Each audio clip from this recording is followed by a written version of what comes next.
사순절이 시작되었습니다.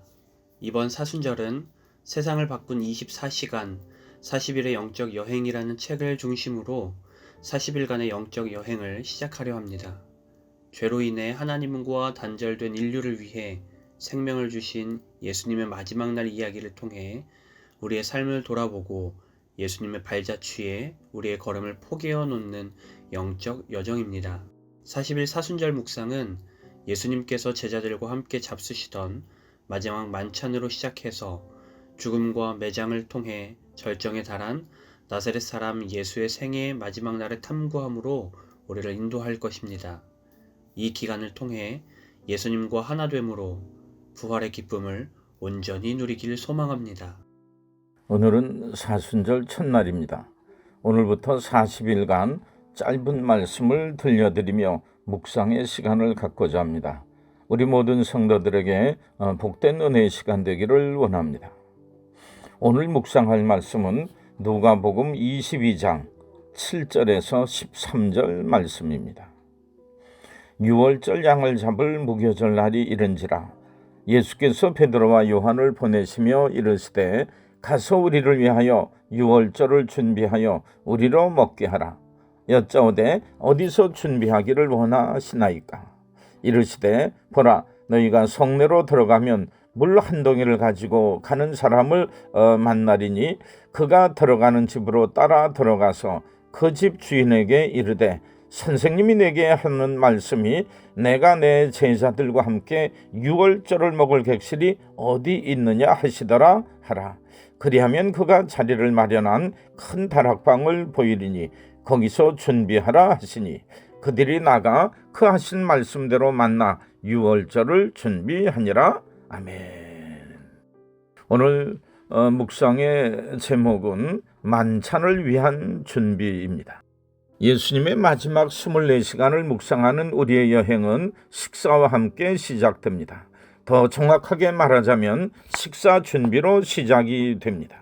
예수님께서는 요한과 베드로를 예루살렘에 보내서 제자들과 함께할 유월절 만찬을 준비하도록 하셨습니다.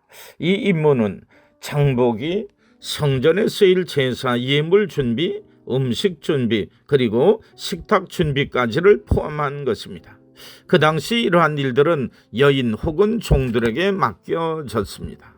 마리아와 마르다 그리고 다른 제자들은 예수님 곁에 머물게 하시고 베드로와 요한에게 이런 사소한 일들을 시키셨을 때 그들은 어떤 기분이었을까 궁금해집니다. 왜 예수님께서는 이 일을 위해 베드로와 요한을 선택하셨을까요? 예수님의 십자가 사건 이후에 이들이 교회 안에서 감당해야 될 역할 때문이 아니었을까요? 섬김을 위해서입니다. 또한 이 이야기 안에는 이름 없는 한 명의 제자가 등장합니다. 그는 자신의 집 2층 다락방에 13명 정도가 충분히 식사할 수 있는 넓은 공간을 가지고 있었습니다. 그는 어느 정도 재력이 있던 사람이 분명하지만 예수님의 말씀 한마디에 자신이 가지고 있던 것을 조건 없이 드리고 기꺼이 종으로 섬기길 마다하지 않았습니다.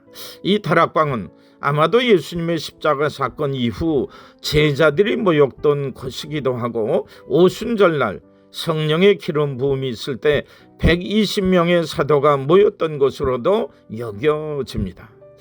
만일 이 일이 사실이라면 이 제자는 이름도 없이 예수님의 사역을 위해 일했을 뿐만 아니라 자신의 손해를 감수하기까지 했습니다. 이 무명의 제자의 섬김이 얼마나 아름다운지요. 베드로와 요한은 그들이 했던 식사 준비가 얼마나 중요한 것이었는지 나중에야 깨닫게 되는 것입니다. 만찬을 위해 준비했던 베드로와 요한 그리고 이 무명의 제자의 섬김은 우리 주님께서 원하시는 참으로 기쁜 섬김의 이런 그 자세일 것이라 생각이 됩니다. 우리 함께 기도하시겠습니다. 주님께 내 자신을 드리니 비록 작은 일이라 할지라도 필요한 것에 우리를 써 주시옵소서. 무명의 제자가 했던 것처럼 인정받지 못할 때에도 섬기게 하시옵소서. 예수님의 이름으로 기도합니다. 아멘.